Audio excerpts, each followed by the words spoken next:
Mandate मिलेगा जो vice बनेगा 370 और 35A के रिवाइवल के लिए। दिल्ली मजबूर हो जाएगी ये सोचने पे कि इतना मैसिव मैंडेट लेके हमें इनसे बात करनी है और जो वहां के लोगों की एस्पिरेशंस है जिसपे लोगों ने वोट डाला है वो चीजें क्या है, और वो ये है कि 370 की बहाली होनी चाहिए। शंकराचार्य हिल का नाम बदलकर तख्त सुलेमान रखना चाहती है भाजपा। ये कह रही है कि हम नहीं होने देंगे।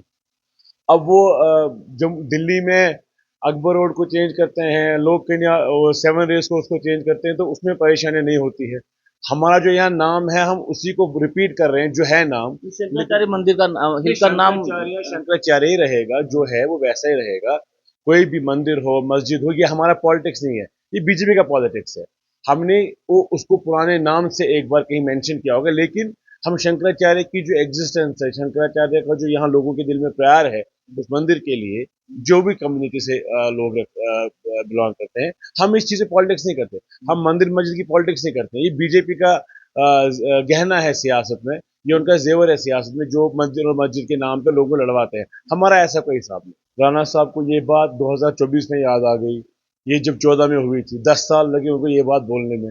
ये बात खुद ही दर्शाती है कि वो कितना सच बोलते हैं। सच बोलने में अगर एक इंसान को 10 साल लगे तो जिंदगी में अगर वो 80 साल भी जिया हो तो कितनी बार सच बोलेगा। राणा साहब बीजेपी में गए सत्ता के लोभ से, वो वहां गए, उनको पावर मिलना था, उनको प्रॉमिस किया गया था, लेकिन वैसा कुछ हुआ नहीं, तो आज वो उल्टी सीधी बातें कर रहे हैं। राणा साहब की मजबूरियां बहुत है आज सच बोलने की, जो वो झूठ बोल रहे हैं उसको सच बनाने की। सत्ता पार्टी है वो ये कह रही है कि उमर अब्दुल्ला को डर सता रहा है, इसलिए वो दो जगह से चुनाव लड़ रहे हैं, कहीं हार ना जाए, कहीं मुख्यमंत्री का चेहरा है। 10 सालों के लंबे अरसे के बाद जम्मू कश्मीर में विधानसभा के चुनाव होने जा रहे हैं। उन विधानसभा चुनावों में तमाम राजनीतिक पार्टियां जो हैं वो अपने अपने तरीके से तैयारियां कर चुके हैं। नेशनल कॉन्फ्रेंस के सीनियर नेता सलमान सागर इस समय हमारे साथ हैं। ये भी विधानसभा के चुनावों में हिस्सा ले रहे हैं और नेशनल कॉन्फ्रेंस ने इन्हें मौका दिया है चुनाव लड़ने का। सागर साहब पहले स्वागत करना चाहूंगा। 10 सालों के लंबे अरसे के बाद जम्मू कश्मीर विधानसभा के चुनाव होने जा रहे हैं। नेशनल कॉन्फ्रेंस और कांग्रेस का गठबंधन हुआ है, लेकिन भाजपा कह रही है ये गठबंधन जो है वो सत्ता का लालची है, सत्ता के लालच के चक्कर में ये गठबंधन हुआ है। क्या रिप्लाई करना चाहेंगे? नहीं, उनके गठबंधन ठीक होते हैं, हमारे खराब होते हैं। वो कभी चौटाला जी के साथ करे, कभी 3-4 बार नीतीश कुमार जी के साथ रातों रात चेंज करें, कहीं शिवसेना को तोड़ के करे, तो उनके गठबंधन ठीक है। हमारा नेचुरल और बड़ा लीगल सा गठबंधन है। प्री पोल अलायंस है, पोस्ट पोल भी नहीं है, प्री पोल अलायंस है।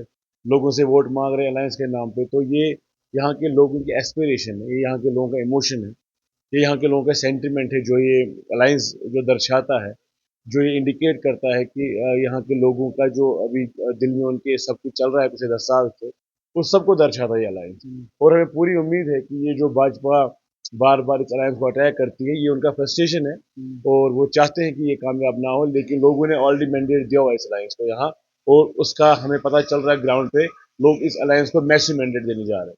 अमित शाह जी कह रहे हैं कि नेशनल कॉन्फ्रेंस जो है वो कश्मीर की जनता को बेवकूफ बना रही है धारा 370 के नाम पर, स्टेटहुड के नाम पर। जबकि स्टेटहुड सरकार ने देनी है, सरकार में हम बैठे हैं, तो सिर्फ जनता को बेवकूफ बनाया जा रहा है 370 के नाम के ऊपर। माननीय गृह मंत्री खुद इस बात को भूल रहे हैं, उनको 80 साल लगे हैं और 80 साल का परिश्रम करके उन्होंने हटाया है ये। हम तो अभी 1 साल 5 साल हो गए हैं, तो तब से सत्ता में हम हैं नहीं, तो हम कैसे बात करेंगे। अब हमें मौका मिल रहा है सत्ता में आने का, और हम सत्ता में आके इसको सबसे पहले प्रायोरिटी का मुद्दा बनाएंगे। तो उनको अगर 80 साल लगे, हम तो कह रहे हैं मे भी हम 8 साल में या 10 साल में ही ये काम करें, लोगों का सपोर्ट मिलेगा हमको।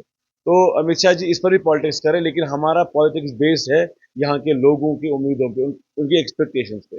हमें यकीन है हमें ऐसा मैंडेट मिलेगा जो वाइस बनेगा 370 और 35A के रिवाइवल के लिए। दिल्ली मजबूर हो जाएगी ये सोचने पे कि इतना मैसिव मैंडेट लेके हमें इनसे बात करनी है, और जो वहाँ के लोगों की एस्पिरेशंस है जिसपे लोगों ने वोट डाला है वो चीजें क्या है, और वो ये है कि 370 की बहाली होनी चाहिए। नेशनल कॉन्फ्रेंस शंकराचार्य हिल का नाम बदलकर तख्त सुलेमान रखना चाहती है भाजपा। ये कह रही है कि हम नहीं होने देंगे। अब वो जब दिल्ली में अकबर रोड को चेंज करते हैं, लोग कहीं सेवन रेस को उसको चेंज करते हैं, तो उसमें परेशानी नहीं होती है।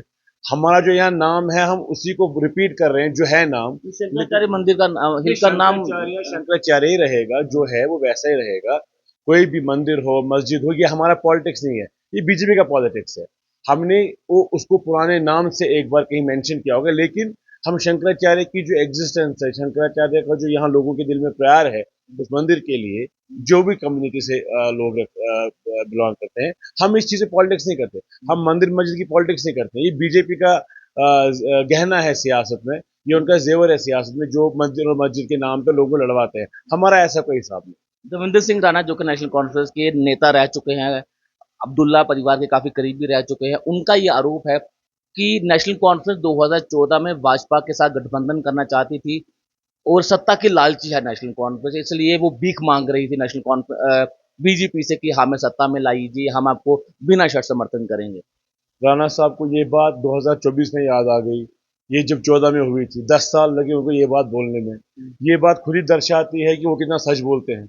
सच बोलने में अगर एक इंसान को 10 साल लगे तो जिंदगी में अगर वो 80 साल भी जिया हो तो कितनी बार सच बोलेगा? तो शायद 5 या 6 बार सच बोलेगा।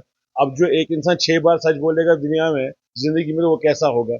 मैं इसमें नहीं जाना चाहूंगा। राणा साहब की मजबूरी है। क्या हम मजबूरी हो सकती है? मजबूरी सियासत है। वो बीजेपी में गए, उनको अपने आप का अपना लोहा मनवाना है। वो चाहे सच की पॉलिटिक्स पर हो या झूठ की सियासत पर हो, उनको झूठ कह के लोगों को बोलना है कि हम गलत है।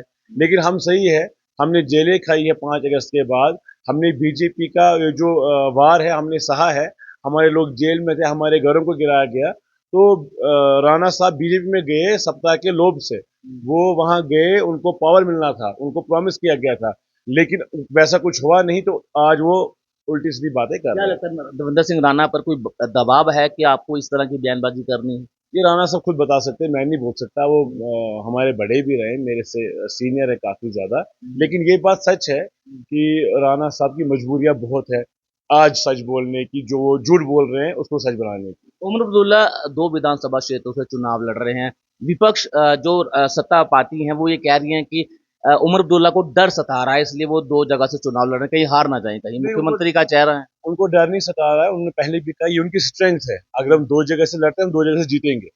तो लेकिन ये जो पॉलिसीज है बीजेपी की कि आपने इंश्योर करना है कुछ एजेंसियों को लेके, जैसे आपने वहां ऑलरेडी इंजीनियर रशीद साहब के नाम पे वोट बटोरा, वोट तोड़ा और वो सीट वो हार गए हम उस वक्त।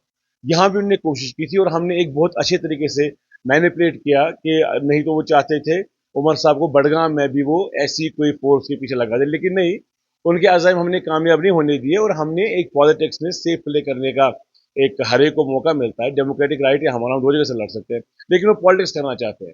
इसका जवाब 8 तारीख को मिलेगा जब उमर साहब दोनों सीटों से जीत के आएंगे। इंजीनियर रशीद इस समय चर्चा का विषय बने हुए हैं कश्मीर में। उन्होंने कहा है कि उमर अब्दुल्ला सत्ता के लालची हैं, इसलिए वो अपनी टोपी उतारकर जनता से भीख मांग रहे हैं कि मुझे सत्ता में वापस लाइए।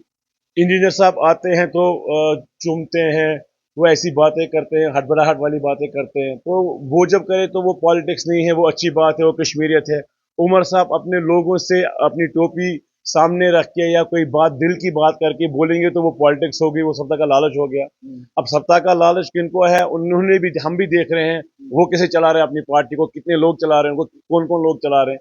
सो इस बहस में नहीं जाऊंगा मैं सिर्फ ये कहूंगा उमर साहब ने जो भी कहा, चाहे उन्हें अपनी टोपी की बात की या उन्होंने बाकी जो भी कहा आज तक, उनका कनेक्शन है लोगों के साथ और उस कनेक्शन से मुझे पूरा यकीन है उमर साहब की लीडरशिप में नेशनल कॉन्फ्रेंस और Congress alliance top most 2/3 majority में जाएगा। तरुण चुग ने आज एक बयान दिया, उन्होंने कहा है कि जम्मू कश्मीर को 3 परिवारों ने लूटा है, अब चौथा इंजीनियर रशीद आ गए हैं जो कि अलगाववाद वापस लाना चाहते हैं, आतंकवाद वापस लाना चाहते हो, जम्मू कश्मीर को 370 की जंजीरों में जकड़ना चाहते हैं एक बार फिर से। पिछले 3 साल में बीजेपी का भी एक ही परिवार है। बीजेपी एक पार्टी हुआ करती थी जहां अलग अलग लोग प्रेसिडेंट बनते थे, लोग आते थे, नए लोगों का आना जाना होता था। पिछले 10 साल में बीजेपी भी 2 ही लोगों पे, उनका परिवार 2 ही लोग हैं, मोदी जी और अमित शाह जी। अब तीसरा उसमें जेपी नड्डा जी आ गए हैं। तो 3 लोगों का परिवार 125 करोड़ लोगों को चला रहा है। अलग अलग परिवार से आते हैं। कांग्रेस बहुत बड़ी पार्टी है। अब 3 लोग हैं, दोस्त बने हैं, दोस्त 3 चला रहे, दोस्ताना है। दोस्ताना है, 3 लोग चला रहे पूरे मुल्क को। फिर भी कांग्रेस एक बहुत बड़ी पार्टी है, हजारों लाखों कार्यकर्ता है, लोग है, मिनिस्टर्स है, एमएलए है, जितने भी हैं। इनका तो सिस्टम है कि 3 लोगों की ऑटोक्रेटिक तरीके से सागर साहब मुख्यमंत्री का चेहरा क्यों नहीं होते? अली सागर साहब मुख्यमंत्री का चेहरा क्यों नहीं होते? वो भी बड़े सारे नेता नेशनल कॉन्फ्रेंस, वो मुख्यमंत्री का चेहरा क्यों नहीं हो सकते? ऐसा नहीं होता है। फिर मोदी जी क्यों नहीं है, और कोई क्यों नहीं है बीजेपी में? फिर शिवराज सिंह चौहान क्यों नहीं है? फिर राजनाथ सिंह जी क्यों नहीं? वो तो बहुत सीनियर है मोदी जी से। फिर और भी बड़े चेहरे से जनता की पसंद है मोदी जी, जनता चाहती है कि मोदी जी। आडवाणी क्यों नहीं बने मुल्क के प्राइम मिनिस्टर या राष्ट्रपति? ये लोगों की मर्जी होती है। हमें लगता है यहाँ के लोगों की मर्जी नेशनल कॉन्फ्रेंस में अगर किसी के लिए है, वो उमर अब्दुल्ला साहब को चाहते हैं, डॉक्टर अब्दुल्ला साहब को चाहते हैं, और उनके जो लीडर्स है उनका साथ चाहते कितनी सीटें जीतने का दावा करते हैं नेशनल कॉन्फ्रेंस? हैं। 2/3 majority. Two third majority. Alliance मुख्यमंत्री का चेहरा डॉक्टर फारूक अब्दुल्ला होंगे कि उमर अब्दुल्ला? उमर अब्दुल्ला इंशाल्लाह। उमर अब्दुल्ला होंगे। तो थैंक यू, बहुत बहुत तो शुक्रिया। सलमान सागर जिससे हमारे साथ थे, जिससे हमने विधानसभा चुनावों को लेकर चर्चा की है और उन्होंने ये कहा है कि वो जम्मू कश्मीर में गठबंधन की सरकार बनाएंगे और मुख्यमंत्री का चेहरा जो है वो उमर अब्दुल्ला होंगे। नमस्कार।